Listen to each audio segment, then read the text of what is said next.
Bom, a gente está hoje aqui, numa quarta-feira aqui na Revisicar, vamos deixar o 500EF para uma revisão. Por quê? Trocamos bomba, trocamos tudo, mas ele tem um buraco na aceleração, que pode não ser vela, dado que a vela tem 5.000.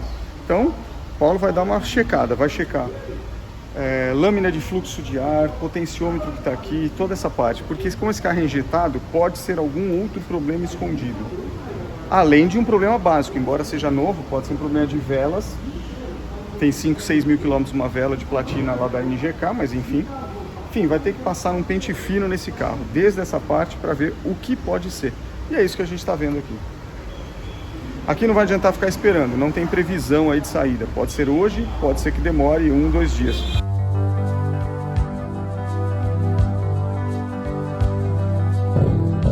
É no silêncio de um Chevrolet que o meu coração bate mais alto. Enquanto o mundo perde a forma, eu me encontro em mim. E é aqui que eu sempre vou seguir meu coração. Bate mais alto dentro de um Chevrolet.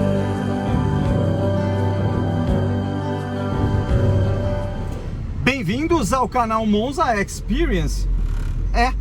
Aqui é o único canal onde a gente reúne uma série de besteiras não especializadas sobre veículos antigos, porém do tipo Chevrolet Monza. Então se você está a fim de se divertir num canal nos anos atuais, andando de carro super velho, os Monzas, é esse canal aqui. Fora as besteiras que a gente fala. Fica aí o convite. Solta a GoPro! GoPro de retaguarda, temos um Unio pálido, tá um pouco ofuscado ali atrás, placa Dub, placa Dub aí atrás da gente, farol baixo ligado, com a preocupação do proprietário do Uno em seguir as leis de trânsito que já foram desatualizadas, não tem mais essa no trânsito de São Paulo, já está provado que durante o dia andar com farol baixo não faz a menor diferença. À noite é óbvio, por uma questão de visualização. Mas enfim, hoje nós estamos aqui, o episódio é dedicado a este veículo. E antes que você comece a falar alguma coisa, é o veículo Monza 500 EF. É isso, 6.000 unidades ou qualquer coisa assim. Produzidas lá no ano de 1990, você podia escolher em 2 cores ou em 2 modelos. 2 portas ou 4 portas. Então poderia ser igual a esse, 4 portas na cor preto nobre, ou você poderia escolher 2 ou 4 portas também na opção vermelho Rhodes, também chamada de vinho metálico. Bonita cor também. A diferença é que essa série era especial. Ela comemorava a primeira injeção eletrônica de combustível em veículos de série da montadora General Motors ou Chevrolet aqui no Brasil. É isso. A injeção escolhida aqui, e o vídeo de hoje vai ser sobre a injeção, e já adianto, hein? Esse aqui não é um vídeo técnico, tá? Vídeo técnico que vai te ensinar a mexer nos detalhes e tudo, não é nesse canal. Eu vou te dar 2 aqui embaixo. A primeira coisa que eu descobri, que foi o cara que eu aprendi também, é o Cláudio. Não conheço pessoalmente ainda. Já falei com ele no WhatsApp, vamos levar o 500EF lá depois para uma revisão, etc. Mas enfim, o Cláudio, a história dele era um proprietário de um Cadete GSI. E ele começou a ter muito problema quando o carro dele começou a apresentar falha na injeção eletrônica, porque ninguém mexe nessa desgraça, já explico o porquê. Aí ele resolveu fazer a lição de casa, estudou, porque todo mundo na vida aprende, ninguém é burro, e aí entendeu sobre a injeção, virou especialista e hoje ele vive disso. Tem um canal no YouTube que é o Black Hole Auto. De novo, tá aqui embaixo, Black Hole Auto com Cláudio. E aí ele hoje pega carros de clientes e refaz e tudo bonitinho. Então ele refaz peças da injeção eletrônica, que obviamente já são antigas e não são mais encontradas no mercado, ou quando são a peso de ouro, e faz uma revisão completa neste tipo de veículo. Bom, injeção eletrônica de combustível é um negócio fantástico que veio com os circuitos integrados. No momento em que a gente aperfeiçoou na humanidade a eletrônica, isso acabou permeando uma série de eletrodomésticos também. Geladeiras têm placas de circuito, televisões foram as primeiras, rádios. Então deixamos de colocar apenas transistores e válvulas antigamente e colocamos uma série de microchips, e isso facilitou muito a vida. Vou dar um exemplo em casa. Nós gostamos de toca-fitas velhos, tape decks. Então nós temos lá, por exemplo, tape decks como Gradiente, CCE, Sony e Kenwood da década de 70, eles não eram chipados, então não tinha circuito integrado. Era basicamente o que? Resistores, capacitores, placa de circuito e basicamente era isso, o resto era tudo mecânico. Já ao mesmo tempo nós temos da década de 90 o da Onkyo, e o da Onkyo é chipado. Portanto, ali você tem uma placa de circuito impresso, capacitores e resistores e depois um chip ou alguns chips da Onkyo. Toda a parte era controlada pelo chip. Problema nenhum. Na época isso era uma maravilha, porque reduziu o custo e colocou funções fantásticas em uma série de aparelhos nossos. Por outro lado, na hora que dá problema, como aquele chip foi desenvolvido pelo fabricante, não tem para reposição. É diferente de um capacitor, um resistor ou trimpotes e transistores que você acha aos montes ainda hoje. Basta ver o nosso querido canal Web Vintage, que o Vinícius restaura equipamentos antigos de som, TV, usando basicamente eletrônica moderna. Agora, por que ele faz isso? Porque as peças ainda são fabricadas, né? Ainda existem nos componentes atuais. Agora, quando você vai para circuitos integrados, personalizados pelo fabricante, esqueça, né? Se você vai no áudio clássico, por exemplo, nosso amigo lá explica os fantásticos tape decks da Pioneer versus os antigos, né? Quer dizer, são lindos, na hora que para, joga no lixo, não tem o que fazer com eles. Bom, mas aqui não é para falar de tape deck. A injeção eletrônica de combustível, ela surfou na mesma onda. Na década de 70 e 80 na Europa, já era comum. E a Bosch, fabricante de milhares de peças, grande parte delas automotiva, não ficou atrás. Bosch, empresa lá alemã, fez lá na Europa uma série de injeções. Uma delas que saiu muito confiável era LE Getronic. Exatamente, LE Getronic. Vários modelinhos entre elas, mas o conceito é o mesmo.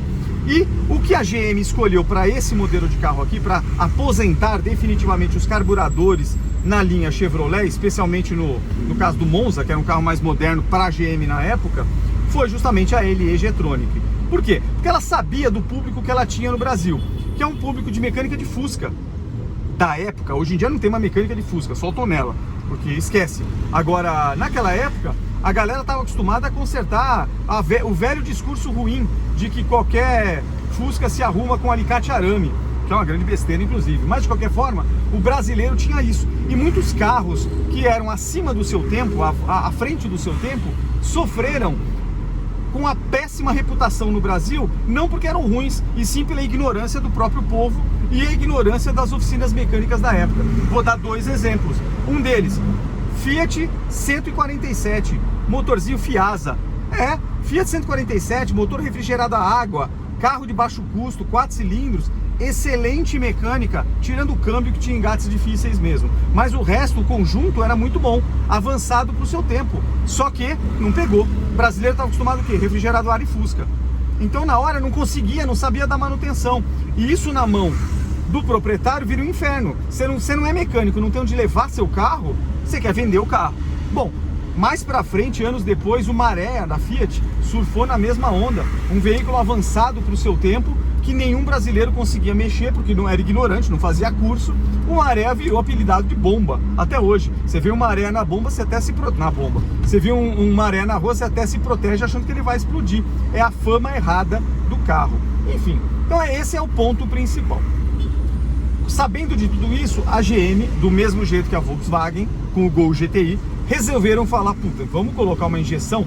Nós precisamos partir para a injeção eletrônica de combustível, porque o carburador está com os dias contados até por lei, pela lei de emissão de poluentes. Tem que ser a LE Getronic. Escolheram a mais robusta, a mais confiável. E a Bosch, uma fabricante confiável de peças, tanto dos módulos de ignição eletrônica, etc. Bom, no caso desse veículo aqui, LE Getronic, tudo Bosch, bicos e tudo. Vamos falar rapidamente dos componentes básicos, porque eu sofri uma semana, a semana passada, com esse carro, achando que eram milhões de coisas com ele. Sintoma do carro, falhava repentinamente.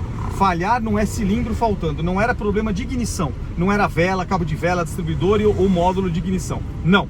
Era simplesmente o carro perdia força e parecia que estava sem combustível em alguns momentos.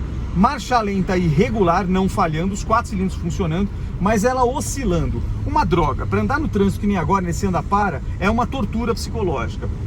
Primeira suspeita, pensei em bomba, troquei, mas então antes de falar o que eu descobri, eu vou dar aula não técnica da injeção, porque eu tive que estudar essa merda, e aí eu mesmo consertei. E se você tem um Cadete GSI, Santana Executivo, Monza 500EF e alguns Fiat 1.6R, todos dessa época, eles compartilham praticamente da mesma injeção de eletrônica de combustível. O funcionamento é o mesmo. Bom, vamos começar do começo, né?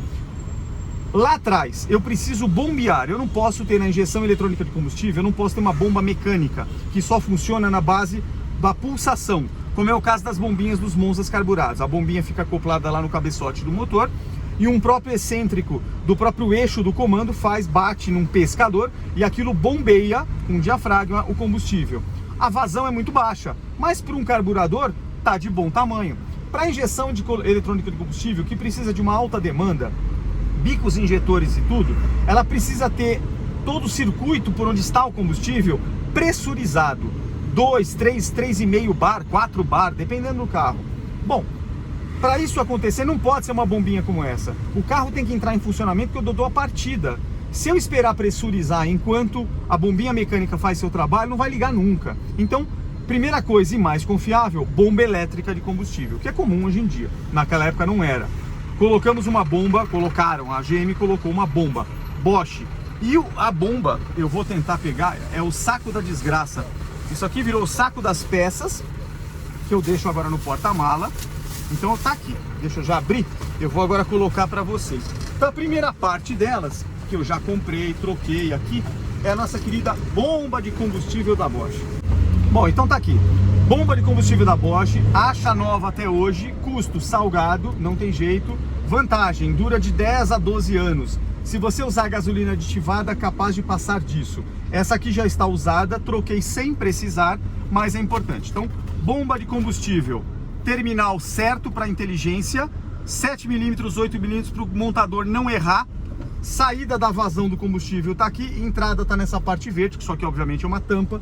Ela fica acoplada lá atrás, perto da caixa de step, externa ao tanque, não é dentro do tanque como hoje. E essa bomba é uma maravilha, super confiável, por isso é cara, é Bosch, mas ela dura muito. Esta aqui que está na mão, coloquei em 2014 no carro, já rodou 50 mil quilômetros com esse carro e ainda estava com a pressão boa. Por que troquei? Porque por orelhice, entendeu? Fui na troca de peças, troquei, mas tudo bem, bomba está guardada, ela serve para uma emergência. Agora tem aqui uma Bosch novinha. Então, primeiro componente, bomba de combustível. A bomba de combustível sozinha, ela precisa de um amortecedor, porque ela pulsa e ela precisa mandar para a linha de combustível um fluxo com pressão mais uniforme. E daí você tem da Bosch essa outra pecinha aqui, lá atrás também, que é o amortecedor. Entrada e saída, ele apenas amortece o fluxo, o soquinho da bomba. Só esta função. Beleza. Qual a chance disso quebrar? Zero. Praticamente zero. Você não vai trocar nunca. Comprei por quê? Já quis comprar um kit novo de tudo, deixei pronto. Mas praticamente você não vai precisar. Bom, aí vai para a linha filtro de combustível. Sim, senhor. Filtro de combustível é importante. Por quê? Você não pode mandar para bico injetor combustível capenga. Então você compra Bosch também. Hoje em dia não tem mais o metálico, mas o filtro é o mesmo. É o filtrinho da Bosch. O plástico, novinho aqui. Número de série da Bosch bonitinho, compatível. Esse é o fluxo para injeção deste carro aqui. Então, esse aqui já está pronto. Troca desse filtro.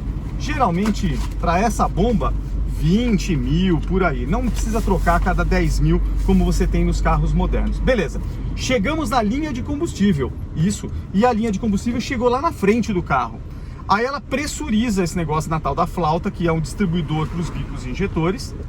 É uma peça fixa. É basicamente um encanamento. É um T de eletricidade, só que para gasolina. E você vai precisar... Ali o primeiro componente que você vai encontrar é o famoso regulador de pressão. Regulador de pressão Bosch é esse outro cara aqui. E basicamente ele funciona da seguinte forma: ele regula a pressão de acordo com o que o motor... Cara, pesado, hein? Com o que o motor está precisando. Como é que ele sabe disso? Pelo vácuo. Sai da TBI uma mangueirinha que entra aqui, ó. Lá dentro tem um diafragma. Entrada e saída do combustível. Isso aqui é um regulador de pressão da Bosch. E se não tiver, vai parar? Não. Mas o carro vai oscilar, porque aqui ele regula o fluxo, inclusive quando ele está precisando de mais demanda, quando você está acelerando. Bom, toda a parte de combustível está aí. O resto o que? Bico injetor. Esse carro usa 4 bicos injetores Bosch. Primeiro mito que você acha em vários especialistas: para com a loucura de querer limpar bico. Quando você vai para uma oficina mecânica e ele fala que você precisa limpar bico e o seu carro não está falhando, não está com problema de nada disso, o carro está funcionando normal, chama-se empurroterapia. Você não precisa ficar limpando bico injetor, isso é ignorância. Você só limpa bico quando ele está entupido. E às vezes nem dá para limpar, no ultrassom você vai ter que trocar. É caro cada bico desse, uns 200 a 300 paus. Bosch original. Acha genérico? Acha, mas aí só Deus sabe o que você está comprando. Recomendação é que você ponha um Bosch, né? Bom, esse carro aqui, para você ter uma ideia, está agora com 271 mil quilômetros, não foi feito nem motor, e a injeção de combustível dele e o bico injetor dele é o mesmo. Uma única vez na vida, no ano 2000, eu mandei fazer uma revisão e eu caí na empurroterapia e eu mandei limpar os bicos sem a menor necessidade. A máquina comprovou isso, chegou lá, a máquina mostrou que todos eles estavam com a mesma vazão. Como eu sempre usei na vida gasolina aditivada, nunca usei comum, esse carro nunca deu problema. E até hoje, aos 271 mil quilômetros, quando eu fiz a limpeza no 45 mil quilômetros, ele continua bem, nunca trocou bico, nada. Então é um bico confiável, fica tranquilo. Bom, essa é a parte que pode dar problema de entupimento e tudo, então eu troquei bomba, filtros, mas não precisava. Não precisei trocar regulador nem amortecedor. Agora vem a parte chata. Esse carro, ele funciona, quem controla essa encrenca toda, a primeira, o coração desse negócio, é o módulo de controle, que é o módulo que controla isso. E o módulo que controla esse carro é esse cara aqui. Vamos tirar ele do plástico assim, pra vocês entenderem o que é um módulo. Bom, esse aqui, ó a propaganda dos outros aqui. Módulo Bosch. Esse é o original deste carro. Para tentar descobrir o problema, eu comprei um novo, coloquei 6 por meia dúzia, então esse aqui não tem nenhum problema, é o que estava aqui no pé do passageiro. Modelo Bosch, bonitinho, fabricado aonde? Na Espanha. Eu até achei estranho quando eu comprei o novo, tava lá, made Bosch em Espanha. Espanha não, é Espanha. Eu falei, sei lá, né, deveria ser Alemanha, e resolvi achar que era igual. Quando tirou do carro, o daqui era a Espanha também. Então assim, esse é o módulo. Qual é a chance dele dar problema? Remota, mas dá no cadete, etc. Se você olhar os vídeos do Cláudio, você vai ver carro com morte súbita, carro que não pega, às vezes é um módulo. É plug and play, tira e põe, que nem módulo de carro hoje em dia, sem drama nenhum, ele vai muito bem. Boa notícia, se você tiver um problema de módulo, como basicamente ele tem circuito eletrônico básico, você consegue recuperar, tem gente que faz, o próprio Cláudio recupera, abre, troca os componentes que estão danificados, monta de novo, módulo novo. Então, isso não é o fim do mundo. A outra boa notícia, não é tão caro no Mercado Livre módulo novo. Eu não paguei muito caro, há uns 15 dias atrás, o módulo que está usando aqui no carro. Beleza. Esse é o coração. Ele vai controlar, esse módulo, uma série de indicadores. Ele vai garantir, por exemplo, que a linha de combustível, que os bicos pulsem na medida certa ou na velocidade certa, um para cada cilindro.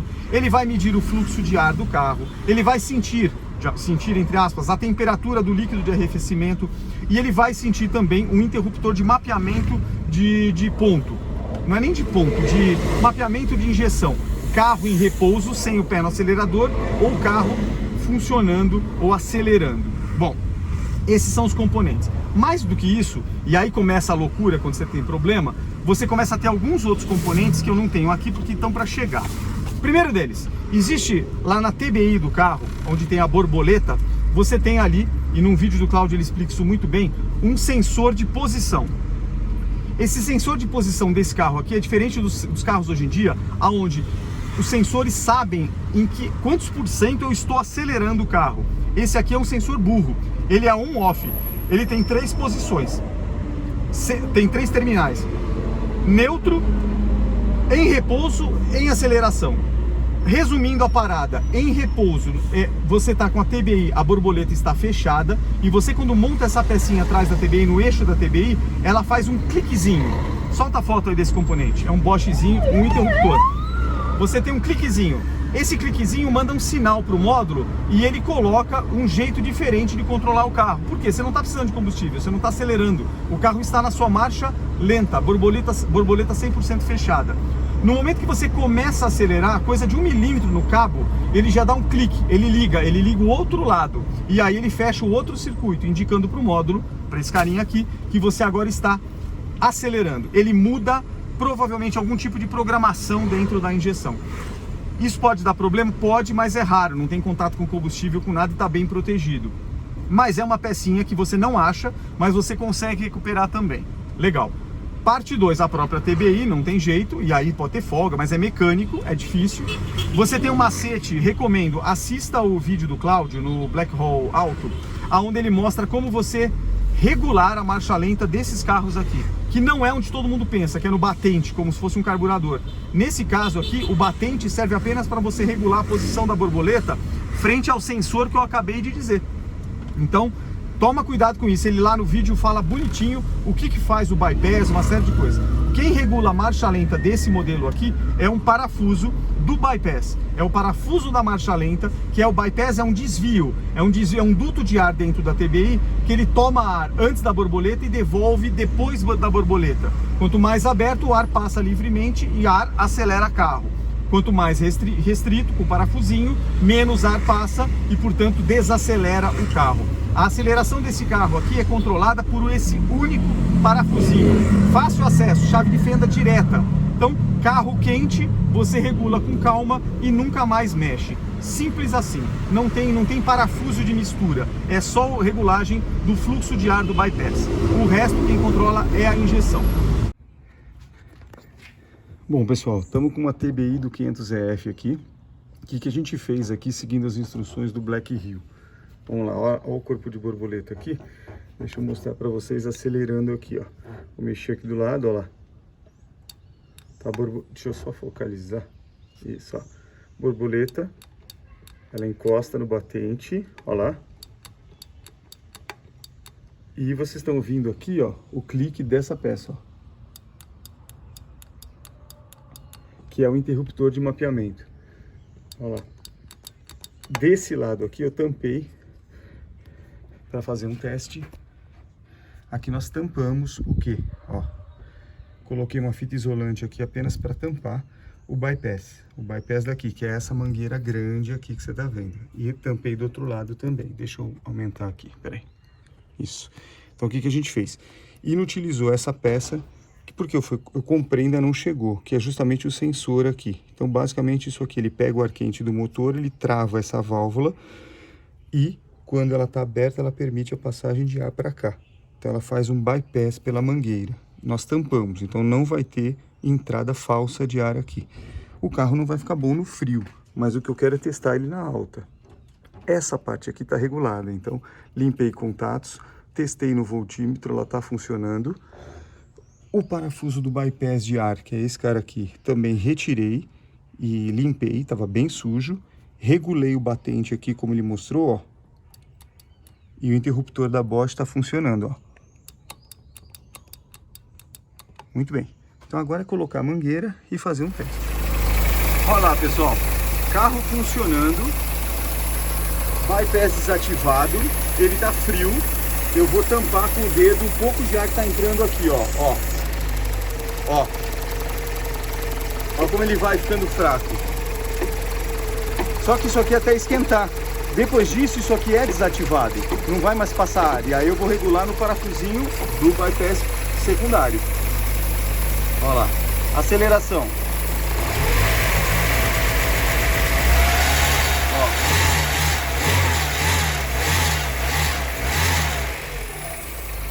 Viu? Ó. Agora tem que esperar ele esquentar. E daqui a pouco, quando ele estiver quente, eu regulo o parafuso final aqui. Só isso. Ah, esse é o barulho que tá errado. Ele soluça aqui, ó. Isso não é o normal dele, ó.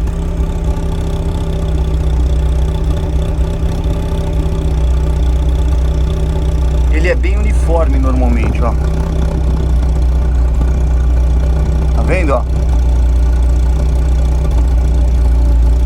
Melhorou, mas ainda não resolveu.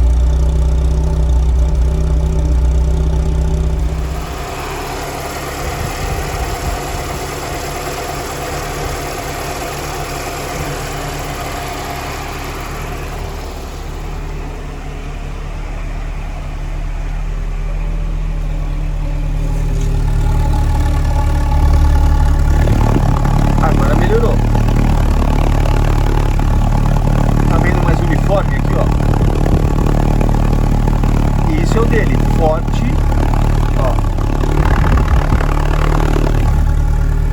Ainda não tá 100%, mas... Bom, falamos dos sensores, o que mais tem ali? Que é o mega importante. É um carro com injeção eletrônica, mas não computadorizada. Significa que se ele perder alguma medida, ele vai desligar o carro por proteção. Se o módulo perder a medida de fluxo de ar, ele apaga o carro. Se o módulo perder a medida da temperatura de um sensor, de uma cebolinha que está acoplada à bomba d'água, ele vai desligar o carro. Quer fazer um teste? Com o carro funcionando, levanta o capô e só desconecta um desses sensores. O carro, ups, morre. Não é que nem as injeções hoje em dia que ela compensa, calcula, não.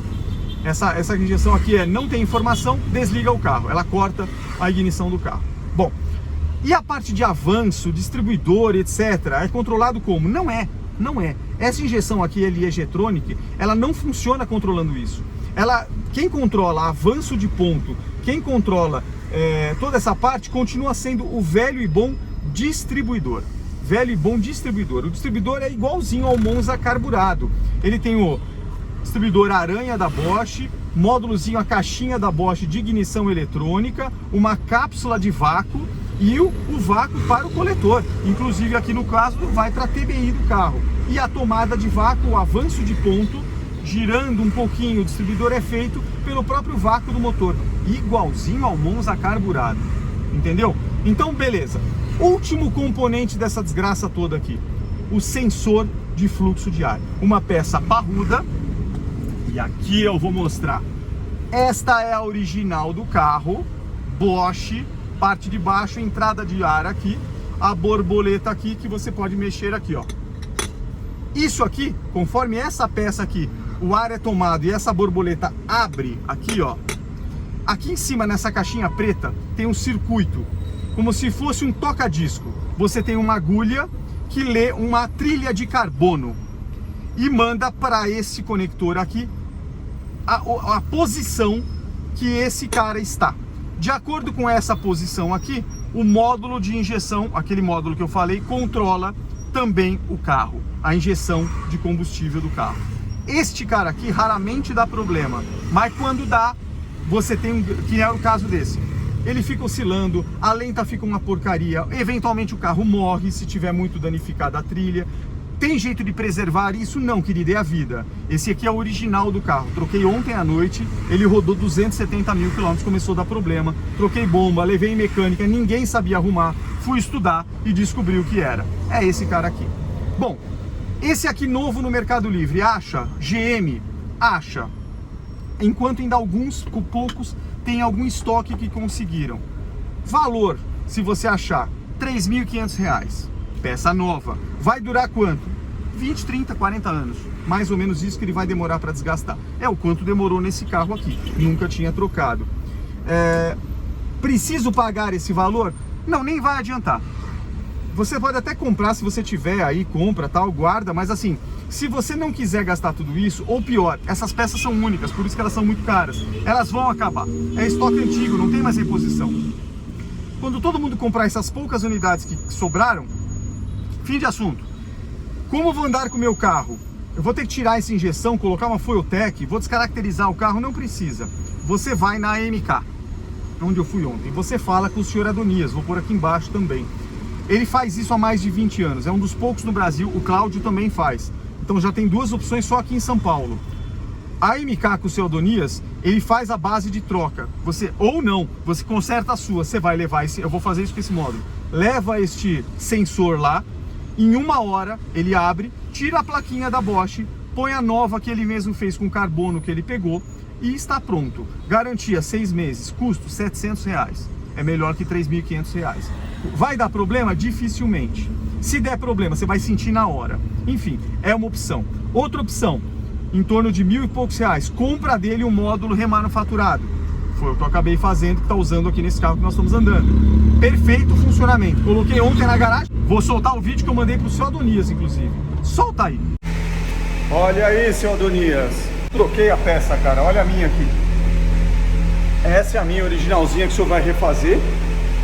Coloquei a sua. E olha o carrinho como está funcionando. Olha aí.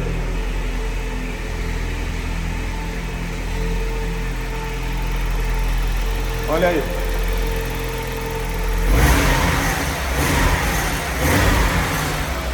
Agora vamos pegar um trânsito aqui em São Paulo para ver como é que funciona no trânsito, mas tá indo bem.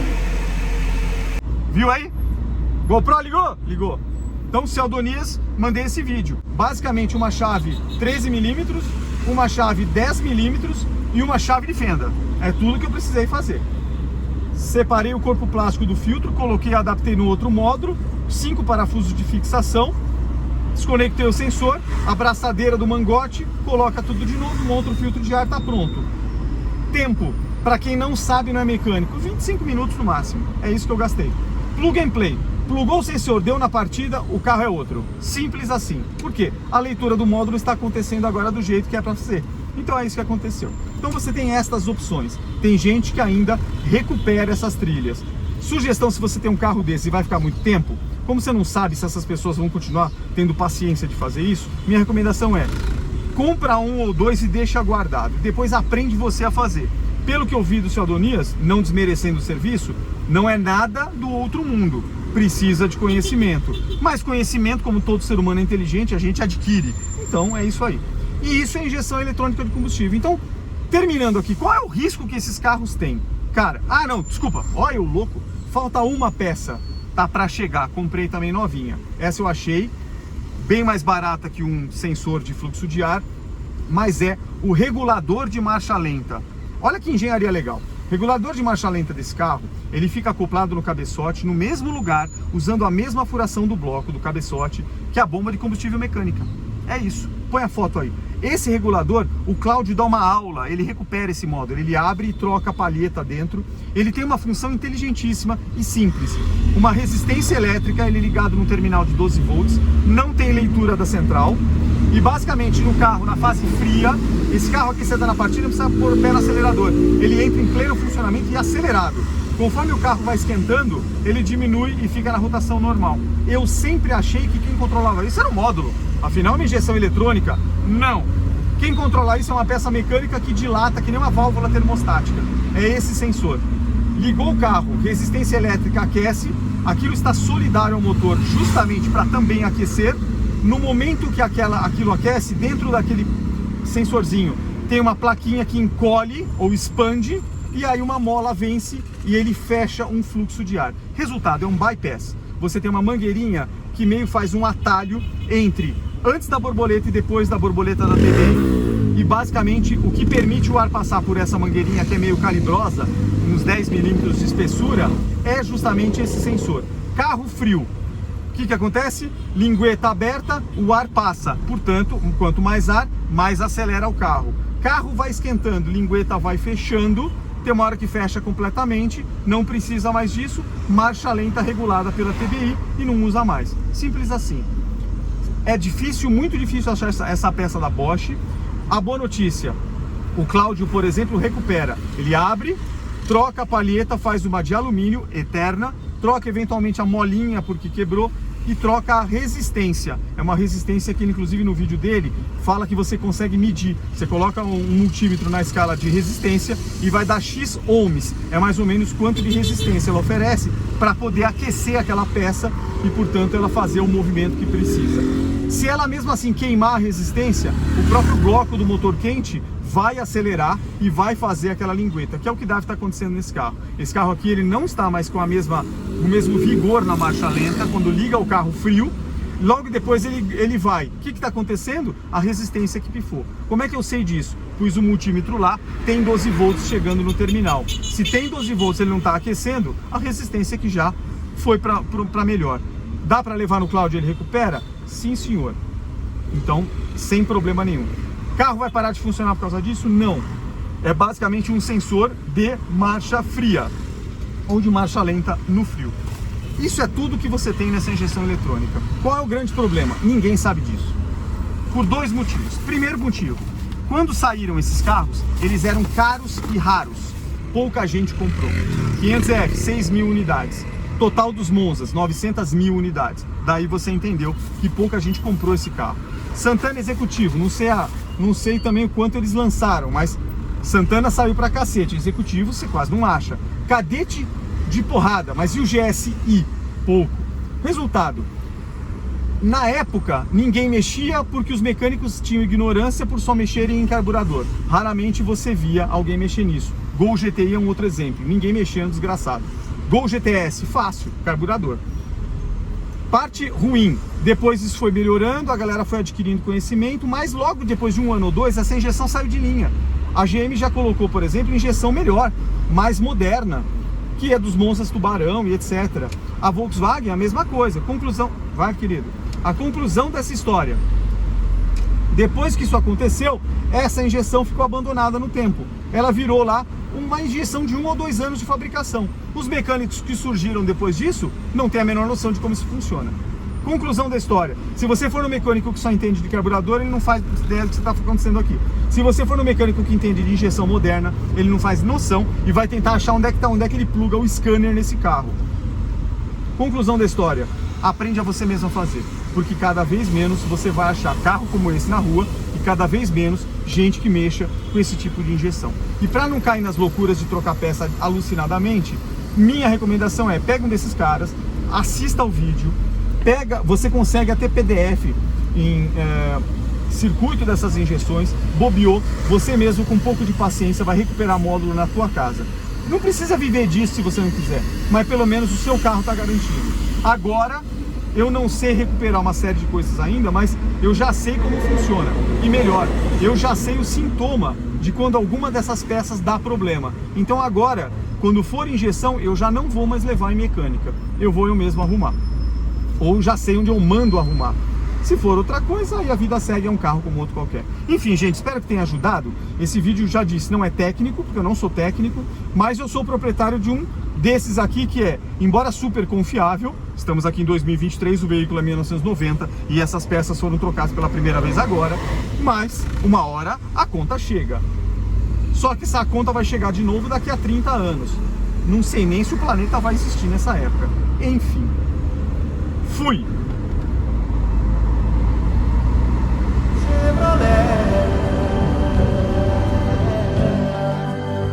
Enquanto o mundo perde a forma, eu encontro em mim. E é aqui que eu sempre vou seguir. Meu coração bate mais alto dentro de um Chevrolet.